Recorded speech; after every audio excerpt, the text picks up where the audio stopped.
podcast where best friends and next-door neighbors, Willow and Lillian, spill the tea on murder, mysteries, and other things that go bump in the night. So get your favorite teacup ready, and let's get into it.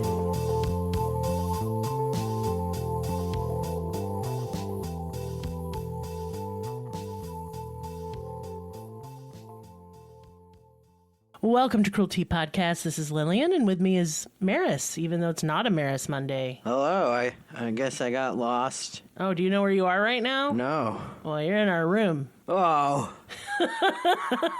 Yeah, Willow, going through some stuff, and, has no one to watch Mateo for this evening, so Maris is going to step in and be, and take one for the team. I'm doing it. I know you don't like true crime. Right in the butt. What? No. Oh. I don't like true crime. You don't want true crime in the butt either. No, I don't want to be true crimed in the butt. Sounds terrible. Yeah. So today we're going to be talking about female serial killers, as that is the month's theme, and we're going to be talking about Nannie Doss. Who's that? A female serial killer. Oh. Very good, Maris. Yeah. You're the great mouse detective. I'm following along. So I'm going to go ahead and list our trigger warnings for this episode. Discussion of mental illness and head injury, child death, child sexual assault, and rape. Ugh. Sorry. So she is considered one of America's most prolific serial killers. Nannie, the giggling granny Doss, hailed from she was captured in my hometown of Tulsa, Oklahoma. Giggling granny? You skipped over this. What do you mean? Her name, she's a giggling granny? That's what she's been dubbed, yes. Oh, okay. That's creepy. Yeah, it is creepy. And this was due to when being interrogated by police, she just couldn't quit laughing and smiling. What a freak. She was also called the Lady Bluebeard and the Lonely Hearts Killer. Like when old ladies have blue hair. Did your mom ever call them that? Because my mom called them blue hair. Blue-haired old ladies? Yeah. No. But she did have a real, pleasant face, and she looked like a nice, sweet little grandma. Oh, she should have stuck she to was grandma not. stuff. No, I don't think she was ever interested in grandma's stuff. So she was born Nancy Hazel in 1905 in Blue Mountain, Alabama, to farmers. Nannie was one of 5 children. Her life was hard in the beginning. The Doss children didn't go to school, but instead stayed home to work on the farm, and that was pretty customary back in that time. She did attend some schooling because, when you're looking up old cases like this, you'll see a lot of conflicting reports, and this case is no exception. We don't even know what month and day she was born on, just the year. It was just the old times. The long ago times. Yeah. She apparently did go to school for a little bit, but dropped out in 6th grade to help on the family farm. James, Nannie's father, was a cruel man who was very strict and controlling. He made sure his wife and children dressed a certain way. He didn't even allow his daughters to wear dresses, which is usually what do they got to wear then? Pants and work shirts. Well, that's a little backwards. You make the girls wear pants. Well, the boys weren't wearing dresses. They were wearing the dresses. Nobody was allowed to wear dresses in this house. He also was really, made sure that he knew everywhere they would be. He was one of those. It takes a lot of work to be an asshole. You have to know where everybody is. When someone's controlling, I don't understand, because that's exhausting. It just seems like a lot of work, but you do you, man. I'm too lazy. Right. Can't even control my own life. No. Her mother, on the other hand, was very loving and sweet, but turned a blind eye to the father's abuse of the children. Sounds like a mom I know. Mine. Yeah. Oh, no, honey. Oh, it's sad now. Yeah. So even under those hardships, Nannie was described as always laughing and smiling through it. It's how she got through the hard times. And this will come up again later. Now, accounts vary. She was either 7 or 9 years old when this happened, but she had an accident while riding on a train with her family. They were traveling to see some relatives in the southern part of Alabama, and the train came to a sudden stop, and her head snapped forward, and she really hit it very hard on a crossbar in front of her. Oh. So she suffered a traumatic and severe head injury. It's not any good. Yeah.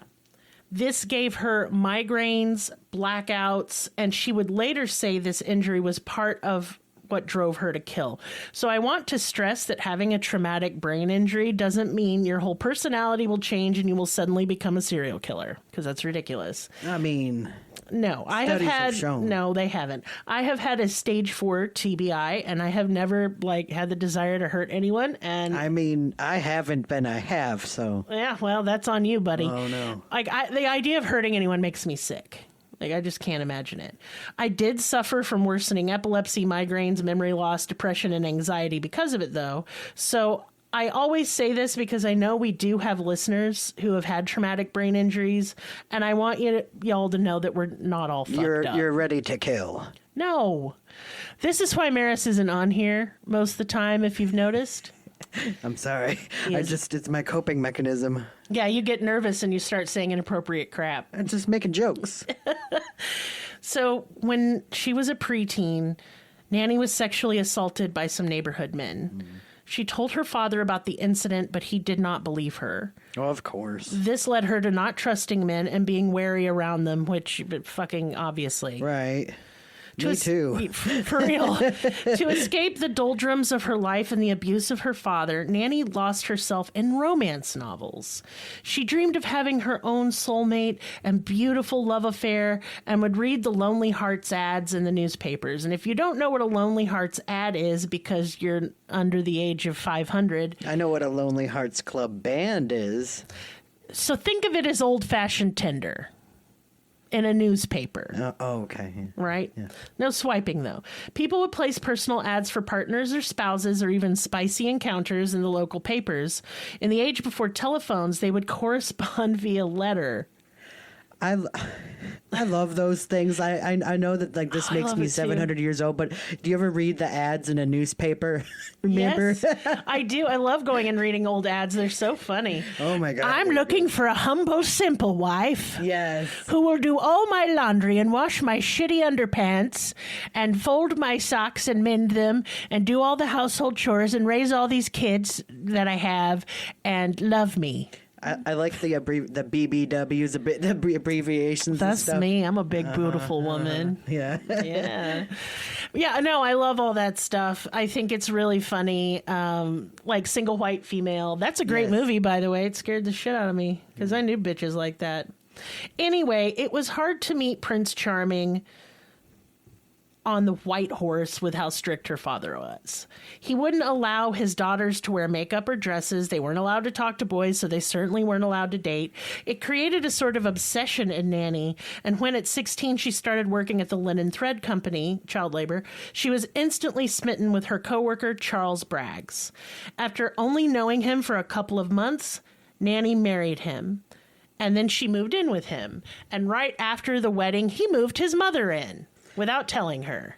Huh. Yeah, that's not good communication. This is not good. Relationship. So she replaced one abusive parent with an abusive mother-in-law. The woman was exceptionally overbearing. She was up her son's ass, who was a mommy's boy. Even therapy. Oh, there's no therapy. This is in the 1900s, the early 1900s. It's not a thing that they did. They just, became serial killers. That's one way to cope. Yeah, Charlie's mother was just as abusive as Nannie's father, to the point where her mother wasn't even allowed to come over and stay the night at their house. Oh. And Charles's mother was always taking him away from her, like taking up all his time with ridiculous demands and, just not a healthy situation. This doesn't sound like a healthy dynamic. The mother-in-law ran the house and Nannie really resented it. Yeah. To cope with her unhappiness, Nannie took to drinking. And Charlie was a drinker too, so this created a very toxic environment. I bet these were asshole neighbors. Oh my God, just screaming and shouting. They also went to cheating on each other, like almost immediately. Oh, these guys, they're messy. They are messy. But then tragedy would strike in 1927. So they had 4 daughters in 3 years, like in quick succession. Jesus. Yeah. Charlie left for work, and his children all seemed happy and healthy, but when he returned, 2 of the 4 children would be dead. He found them on the kitchen floor. Oh. Supposedly, it was an accident, food poisoning. Now, look. Can we just... Look. Everything had arsenic back then, so I don't know. Funny you mention arsenic. Oh, I don't know. Am I psychic? You're fucking psychic. I don't even know what's going on. It's interesting. Like, okay, I've had food poisoning, and some food poisoning can be really serious. E. coli is one. My brother actually got that when he was 6 and nearly died. Dang. It was on Halloween. I'll never forget. Like, you talk about could not stop shitting himself. It was really terrible. Pretty funny, though.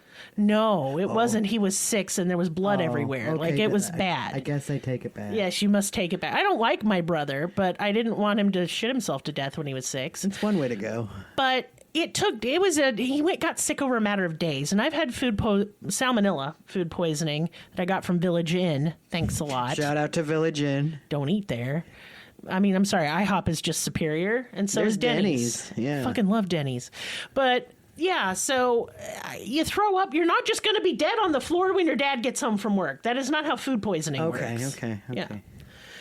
So Charlie was dubious after this. He's like, both of them? Yeah, he was really like, so he wouldn't eat or drink anything she prepared when she was in a bad mood. Okay, it's smart. He was like, she will kill me. And he just couldn't shake the feeling that she'd had something to do with their children's deaths. Yeah. So he took their oldest daughter, Melvina, and left.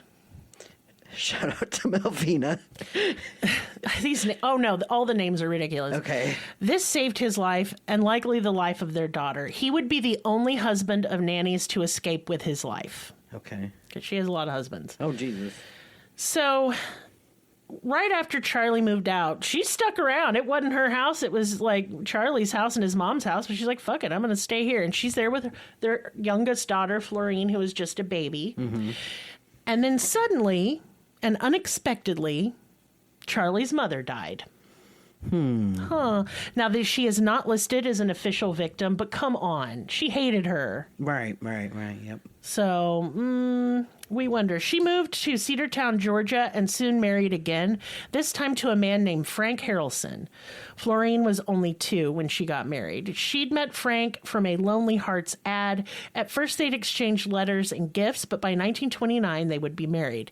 Now, I'm including this next part, but I only saw it in 2 sources. I try and get 5 sources to verify information, especially in these older cases. But I do believe this is true. Upon marrying Frank, Nannie and her new husband would hit the road, leaving little Florine behind, all alone in the house. Neighbors took the abandoned child and were able to track down Charlie Bragg, who came for his youngest daughter, and Nannie wouldn't see that child again for 9 years. Yeah. This is a very functioning family. Nope, no good. So Frank was a violent alcoholic and was extremely abusive, and he was a womanizer. So Sounds like a nice guy. No redeeming qualities. Despite how disillusioned with romance this made Nannie, they were married for a total of 16 years. Well, they don't divorce a lot back then, I guess. And given her temper and low tolerance for people in general, this is a major feat. Do we ship him? I don't. He's a terrible person. He's the only one of the victims where I'm like, yeah, good on you, Nannie. Right. Her daughter Melvina married and had a son of her own during Nannie's marriage to Frank. Melvina would have another child 2 years later, a daughter, but the child died shortly after being born, before she could even be named. Melvina was heavily sedated while giving birth, and this was common during the time. So they gave pregnant women ether to help ease the pain of childbirth. Yeah. It didn't ease nothing. It knocked your ass out. You woke up and had a baby. If you got to wake up, because childbirth back then was fucking dangerous. Yeah. Still is. Right. Do you know the United States is ranked like almost last in industrialized countries for childbirth mortality rates? Well, a lesser person would be shocked, but I super am not. No, and it's mostly, of course, African American women and indigenous women and Hispanic women. Right, we got no health care here in Arkansas. You fend for yourself, bitch. We're gonna have to tie you a tourniquet. You're gonna put some Robitussin on it and walk it off. Right, we got healing crystals here in Eureka. So you better rub it on whatever ails you and pray. That's what we got. Go to the weirdest, dirtiest hippie woman you've ever seen. Tell her you don't feel good, and she's gonna hook you up with a variety of weird shit she found in the woods. That's true. So I would be shocked. I'm not shocked. I'm just kind of mad. Yeah, but anyway, through the haze of the ether as it's fading away, Melvina thought she saw her mother pick up her newborn baby and take a hat pin and jam it into the top of the baby's head. Well, I needed a trigger warning. I did. I said child death. There you Jesus go. Christ. Yeah, it's really terrible. So shortly after the death of her daughter, Melvina's marriage fell apart, and she started seeing a man that Nannie didn't approve of because he was a sailor. This, I don't know why that matters. This caused mother and daughter to have a particularly volatile argument, and Melvina stormed out of the house to go stay with her father, leaving her young son, Robert, in Nannie's care. And I want to take an aside, okay? Normally, I don't judge parents for what they do, but Melvina, what the fuck? Mm-hmm. You thought you just saw her jam a hat pin into your baby's head and kill her. You should have called the police. Why you leave? No one calls the police. This whole time. I don't usually advocate that, but no one ever called the police on her. That is not how she got caught. But why would you, as a mama, leave your baby with a woman you just saw kill your other baby? This whole story is a comedy of errors. It's sad as shit. Yeah. Robert would survive only 3 days with Nannie. He died on July 7th, 1945 from asphyxia. Nannie would say that maybe he got into some rat poison. Yeah, maybe. She would then go on to collect $500 in life insurance that she'd secretly taken out on him. And that's about the equivalent of only $8,000 today. Inflation's weird. That same year, her alcoholic and abusive husband, Frank, went out like partying with the boys, and he came home and he demanded sex from her, from Nannie. Again, this is a nice guy. And she said no. She wasn't interested. So he raped her. The following day, she used arsenic to poison him by putting it in his whiskey. This is where I was psychic. Yes. This is the only murder she committed that I condone. His death was put down to his heavy drinking habit. She would use the life insurance money she got from his death to purchase a 10-acre farm. And you know what? Fine. Yeah. I'm fine with that one. Start playing the Dixie Chicks and, Is she getting her groove back? Is that what you're saying? Yeah. Nannie gets her groove back. I really don't want her to because she's scary. Her next husband would be Arlie Lanning. She met him through another Lonely Hearts ad. They married after only 3 days, and like her previous two husbands, Arlie was a womanizing alcoholic. She has a type. She does. It's not good. Just a man comprised entirely of red flags. Though, to be fair, she's worse somehow. So their marriage would be marked by infidelity on both their parts. Nannie would disappear for months at a time, and when she'd return, she'd play the part of the doting housewife, garnering the trust and love of her community, so that when Arlie passed away from supposed heart failure in 1950, the neighborhood rallied behind the grieving widow, and no one suspected she'd killed Arlie too. Arlie's last words were, "It must have been the coffee." He knew. He knew. Mm-hmm. You'd think somebody would have gone, "Oh, that's suspicious," but no one did. It might have been really bad coffee. Like, he didn't go to Denny's. Denny's does not have good coffee. Dunkin' Donuts, they got the best coffee. I agree. No, they didn't pay me, but they should. They should pay me. If you want to pay us for anything, sponsors, well, I don't have any, so please. I will peddle your most dubious wares. I'd peddle a My Pillow at this point. I got a car to fix. I would peddle because I want to meet Mike Lindell, not because I like him, but because he's like interesting in a science way. Like, what is Mike Lindell? A crazy cokehead? Yeah. Okay. God. He's just ridiculous. He is ridiculous. I sent Maris the other day a video of him like flipping out on a lawyer. He just went ham. Because the lawyer said his pillows were lumpy. He's like, "You're lumpy." Oh, Lord of mercy. Oh, I love it. Yeah. After Arlie died, her farmhouse burned to the ground mysteriously, and Nannie collected the insurance money on this too. Shortly after Arlie's death and the house fire, Arlie's mother, who Nannie had been taking care of after the woman fell and broke her hip, suddenly died. Her death is, I'm not sure if it's officially counted in her list of victims either, but come on. obviously. Nannie would go on to move in with her sister, Dovey. Dovey was bedridden and in poor health, but not expected to die anytime soon. But that's exactly what she did shortly after Nannie moved in with her. All these cartoon names. Dovey. Yeah. I love that one. I think it's cute. It is cute. Still, all Nannie dreamed of was romance, so she joined the Diamond Circle Club, which was a dating club. I want to join the Diamond Circle Club. You're looking for a date? No, I just... You can look for a new place to live out in the woods. They sound fancy. Anyway, she met a man named Richard Morton, and they would marry in 1952. Her mother came to live with them because she was getting on in years and needed care. While Richard wasn't an alcoholic, he could not remain faithful, and he was like the worst. He was always fucking around. So, in revenge, in January of 1953, Nannie would poison That dude. her own mother. Oh. She was just annoyed by her. She had planned on killing Richard first, but her mother was really annoying, so she got rid of her first. You got then me. Nannie killed Richard on May 19th, 1953. Now she got him. Yeah. Nannie would kill one more time before she was caught. Just 2 months after Richard was killed, she was back at the dating scene. And this time she met a man named Samuel Doss, a Nazarene minister who had just lost his whole family in a tornado in Carroll County, Arkansas. Hey. What? That's another Hey-o, reason I shout picked. out. Yeah, another reason I picked this case because we live in Carroll County, Arkansas. Yeah, Samuel didn't drink. He definitely didn't cheat. But man, he didn't fucking like them romance books she was reading. He hated her girl books. You should just let a person read. Who cares if it's crappy? Well, he was maintained they was sinful. Well, he was a Nazarene priest, so... Not a Neverine. That's from Morrowind, Maris. Nazarene. No, I was close. Oh my god. Oh no. Morrowind's a video game that Maris likes, and he just straight up put it in this episode on accident. And I felt like it's better. I would be a Nazarene priest, I would be the honestly. Neverine also. And drive the mongrel dogs of the Empire. Yeah. From Morrowind, yes. So, sorry we nerded out there. Oh my god, that was very funny. So he forbid it in the marriage. He's like, you're not to read those pornographic novels in my house. She's so like, she killed him. The damn right. She's like, I'm going to read my girl books. Fuck you. She killed him. So in October of 1954, Samuel was admitted to the hospital for digestive issues after she'd baked him a special plum cake.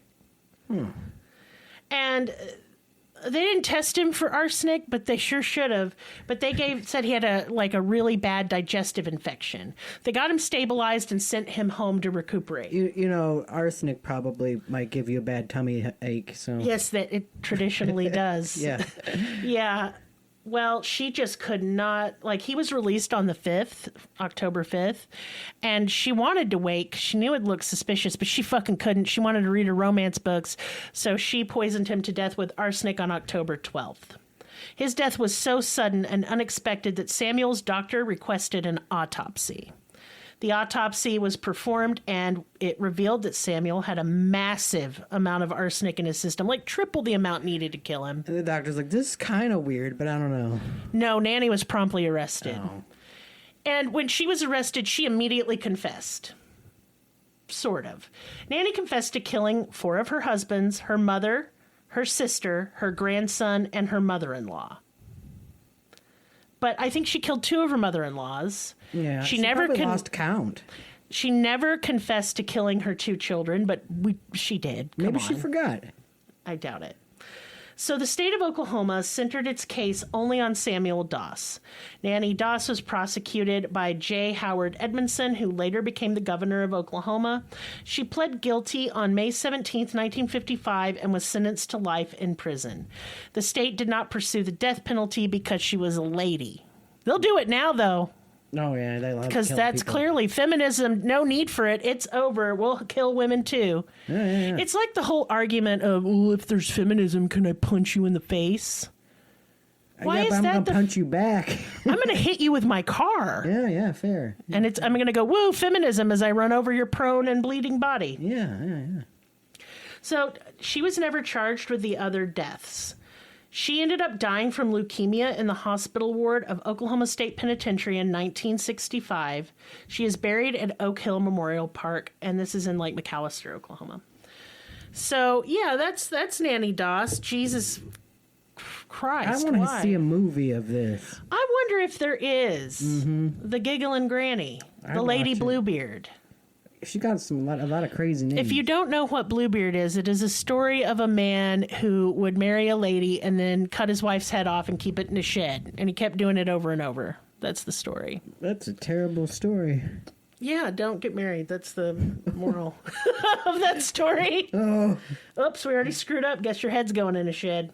please, this has escalated somehow. Okay, so you know where it's escalating now? Business time. Oh, I did not see that coming. No, you didn't, because my transitions are terrible, inorganic, and don't make any sense. I'm here for it. Hell yeah. So me and Willow are working on a jewelry line that we're about to launch. And you've seen some of the pieces, Maris. They're cool. How cool. Well, you took a leaf and you somehow turned the leaf into copper from witchcraft, and then you put a moonstone on it. Yeah, it's really pretty. And the whole theme of this jewelry is feral woman. Dang. Like powerful feral You need woman. like a smiling granny one. No, Oh, 'cause that's weird. yeah. I'm just talking about magic and fairies and witches and titties. Yeah, I like that stuff. You do like that stuff. You like me, and I like it, so there we go. If you would like an exclusive offer on this jewelry, email me, because we'll let you take a sneak peek before we launch, and Holy you can cow. pick a piece before anyone else gets it, and I'll give you a big O discount, too. Whoa. Yeah, so just email me, and my email is always in the description of every podcast. So I'm going to announce the winner of our Patreon contest. It only Awesome. took me forever. Her name on Patreon is JYD, so congratulations. I'm going to be doing another Patreon contest next week, so stay tuned for that. It's gonna Shout be out to exciting. JYD. Yes, thank you. Been a patron for over 6 months. Cool. And they bumped themselves up a tier. Hell yeah, And they so did. they won the drawing. Yay. And they're going to get a bunch of art and jewelry and soap and cool stuff. Yes. It's very exciting. So, because we need to get our car repaired, and here's an update on that. Some of you have asked, and thank you for your concern. The part will be here tomorrow. So me and Willow are going to Supposedly. are going to drive it to the shop, and then all I need now is like $200 for the labor, but I don't have that. So what I would appreciate is if you guys want some tarot readings, I'm discounting them very deeply. So I'm going to still run the sale on Maris's star charts. 8x10 watercolor painting. Describe what they are, Maris. Well, I do watercolor paintings by hand, no AI or anything, and I will paint a map of the night sky at the date and time of your choosing. So, like wherever the sun is, and Jupiter, and whatever, that's what I the paint. constellations, and you Yeah. kind of do it in an old-fashioned style. Mm-hmm. It's beautiful. If you want to see examples, you can either email me or look at Maris's Instagram. He posts the ones he completes there. Mm-hmm. And so for $45, you're going to get that shipped to your home and a tarot card reading from me, the full comprehensive reading. They're usually 3 to 5 pages long over a document. And yeah, so that's a pretty good deal. I'm doing the traditional 10-card spread. Usually I do this for $20-25. I'm going to be doing it for $15. I'm going to be doing relationship readings. I'm doing that for $10, and financial readings for $15. And that way you can come to me with a specific issue, and the cards will reveal. Well, the cards what will you should reveal do. that you're $15 less financially. Fuck off. That's not helping. No. But the card reading will help. Actually, I have helped this one lady like 3 times through like employment issues, and now she is literally in her dream job. Well, yeah. Yeah. It's also just. I'm not saying cool I to- did that or anything. No, but you get me. But it definitely works. Like, you definitely read my tarot cards, and And what'd they tell they you? hurt my feelings a bit. Did they hurt your feelings? Yeah. Yeah, they did. Listen, I'll read you to filth, but I'll do it gently. So, yeah, my prices are usually more than double than that. I can also do a star chart for you. So that way, when someone asks you what your rising sign and your moon sign is, I can tell you, and I can tell you what it means. Dang. So I have all the software that I can do the charts for you. So if you would like any and all of that, please message me, especially if you've never had a tarot reading before. They are very fun. Yeah, They're they not are fun, scary. for sure. They're not scary. I mean, the $15 is definitely worth the entertainment. Oh, yes. And I spend probably about an hour to 2 hours on each one. Yeah, for sure. Yeah. And hey, feel free to like ask clarifying questions too. And if you don't feel like satisfied with the outcome, we can pull a few more cards for you. So I've been reading tarot for nearly 30 years now. Yeah. So, yeah. Also, if you just want to help us out, because this is rough, our deets are below. We would really appreciate it. It's been... Not having a car is giving me PTSD from the whole last year I didn't have a car. Yeah. But the car it's an easy fix, and we should be back on the road by Monday. But man, like the budget was already tight, and now the budget's been nuked from orbit. Yeah. Mm-hmm. Also, if you run a small business and you make something with your sweet little angel baby hands, we can sponsor you on this podcast. Let's have small businesses help each other. So if you make a product or you do tarot card readings, there's no competition here. Everybody's different. Even if you make soap, I ain't mad. Get in touch with me and we'll talk about, we can do some commercials for you on our podcast. You can give us like a promotional code so your customers can get a discount if they came from the podcast. It's really cool. We are more than happy to work with you. We've worked with several small businesses and it was actually very pleasant and I really enjoyed those. Yeah. Also, we got merch, y'all. Mm-hmm. We do. We got t-shirts, we got mugs, we got little tote bags, we got stickers, buttons. Please go check that out on our Linktree. Mm-hmm. Don't be scared. We got a Discord too. Yeah. Get in there. Scared. You are scared of Discord. Yeah, I am. And the Discord, like, what's so cool about it now is there are so many people in it. You, like, no matter what time of day you come into there, you can find somebody to talk to. Yeah. And these are going to be people, and make new friends, yeah, because these are people who share similar interests, and we're all really just a bunch of moms hanging out. That's pretty much what it is. Yeah. We're a bunch of moms hanging out. We're sharing pictures of our cats. Not a mom. No. We're sharing like what we made for dinner, people's art projects, their beautiful gardens. Holy shit, I'm so jealous. Oh man. Like Amber's garden. Yeah. Is out of this world.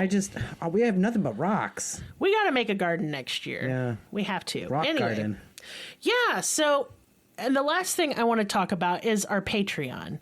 Our Patreon's amazing. We have about 170 episodes that we created just for Patreon. We occasionally will put up a few, like if we have to miss a day or whatever. But for the most part, these are going to be episodes you have never, ever heard. Yeah. And they're really good. We work really hard on our Patreon. Right now, I'm getting ready to do part 2 of a case, the Darlie Routier case. That is a woman accused of murdering her 2 children. Her case has now been taken, and she's on death row, and her case has been taken on by the Innocence Project. Oh, dang. Because she didn't do it. Oh. And she has spent most of her life in prison. That sucks. Yeah. And so now in part 1, I laid out the case and the prosecution's case. In this one, I'll be laying out the defense. And I'm going to take apart everything and show why it's all bullshit and why she should be let out of jail. Yeah. Yeah.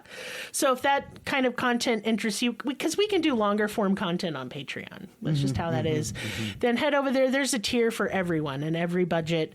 And it's our patrons who make this show go. So we thank you. Yeah. Yes. And if all you can do to support this podcast is listen, I appreciate you. Thank you very much. We have lots of new listeners here lately. Welcome. And I'm sorry. We got Mexican aliens coming up. We do have Mexican aliens coming up. They got sombrero. Actually, and they're Peruvian. Oh, yeah, that's right. But Yeah. it was the Mexican government. Yes. We're excited. You did get overexcited. Yeah, everybody did. That is the one country I would really love to visit ASAP. No, well, yes, for Machu Picchu, but like I want to go to Mexico super bad. Yeah. I love Mexican people. I love their food. Their culture's cool. Please let me go. But I'm not going to travel anywhere because the world's scary and I'm poor. I can't get a passport. I'm too trans. And Maris is too trans to get a passport, so here we are. Yeah. So we just going to stay here, but we'll use our imaginations. Yeah. Yeah.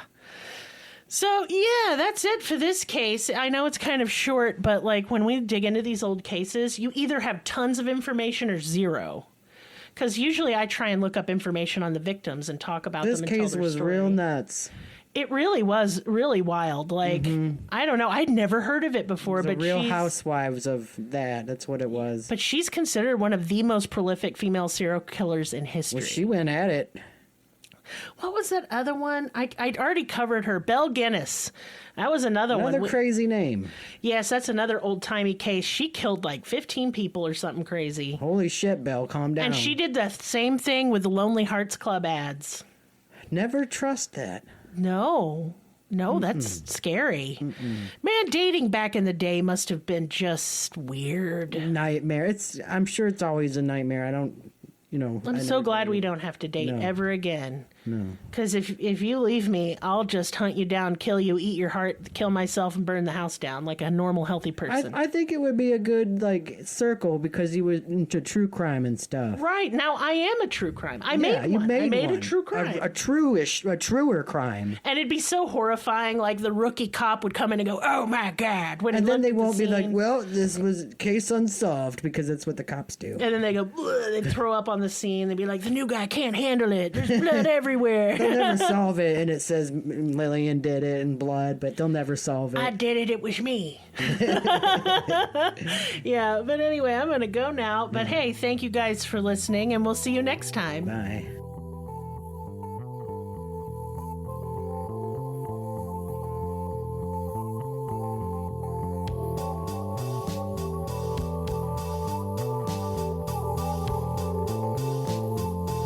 Us on your social media platform of choice.